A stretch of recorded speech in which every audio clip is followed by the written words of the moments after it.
संस्कृतबाट गाँसिएको यो शब्द कति मिठो छ, कति प्यारो छ। आमा माने प्रकृति। सायद प्रकृतिभन्दा ठुलो हुनुहुन्छ उहाँ। सायद प्रकृतिभन्दा ठुलो हुनुहुन्छ उहाँ। प्रकृतिसँग लडेर यस धरतीमा ल्याउने आमा हौ तिमी। प्रकृतिसँग लडेर यस धरतीमा ल्याउने आमा हौ तिमी। आफू भोको बसी बसी छोराछोरीको पेट डम्म बनाउँछु तिमी। 5 वर्षदेखि भलै तिम्रा कपडा फेरिएनन्, तर आफ्ना छोराछोरीको अलिकति पुरानो हुँदैमा फेरिदिनु पर्ने तिमी। आफ्ना दुःख आँसु लुकाई छोराछोरीको आँसु पुछ्ने तिमी। जाडो गर्मी केही नभनी सन्तानका सुख र आरामको लागि खट्ने तिमी। घर काम सबै सम्हालेर राख्ने तिमी। सुपर वुमेन भन्दा बढी शक्ति भए चाहिँ लाग्छ, किन हो कुन्नी? सन्तानको जित माने उफ्री उफ्री नाच्ने तिमी।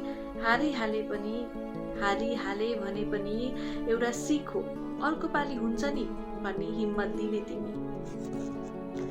समाजको ताना टिप्पणीलाई कुटुक्क थुकसँग निल्दिने तिमी। कसैको नसुन आफ्नो उडान ल्याऊ भनी हिम्मत बन्छौ तिमी। मैले गर्न नसकेका, गर्न नपाएका सबै इच्छा तिमी पूर्ण गर। मैले गर्न नसकेका, गर्न नपाएका सबै इच्छा पूर्ण तिमी गर भनी अघि लगाउने तिमी। कहीँ कतै कदम डगमगाए भने हत्केला समाई पाइला सारिदिने तिमी। कहीँ कतै कदम डगमगाए भने हत्केला समाई पाइला सारिदिने तिमी। म त नराम्री छु, अरूको आमा कति राम्रा हाइफाई छन् भनी आफूलाई सानो सम्झिने तिमी। आफ्नो सन्तानलाई कोही भन्दा कम छैनौ भनी आत्मविश्वास भन्ने तिमी। तिमीलाई सुन्दर नलाग्न सक्छौ। तिमीलाई सुन्दर नलाग्न सक्छौ, तर कोहिनूर चन्द्रमा भन्दा बढी सुन्दर छौ तिमी। कोहिनूर चन्द्रमा भन्दा सुन्दर छौ तिमी। तिमी छौ र त मेरो जीवन छ। तिमी छौ र त मेरो जीवन छ। तिमी छौ र त कस्तो होला, यति नै गरिदिनु न भनी झर्किने माध्यम छ।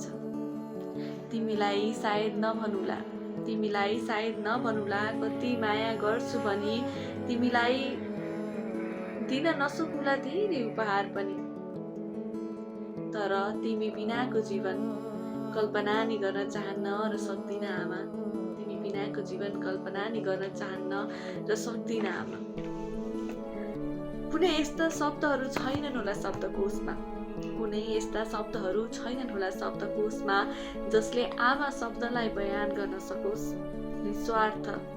निस्वार्थ निडर सुवासमय माया नै माया भरिएको मन तिम्रो मात्र हुन सक्छ।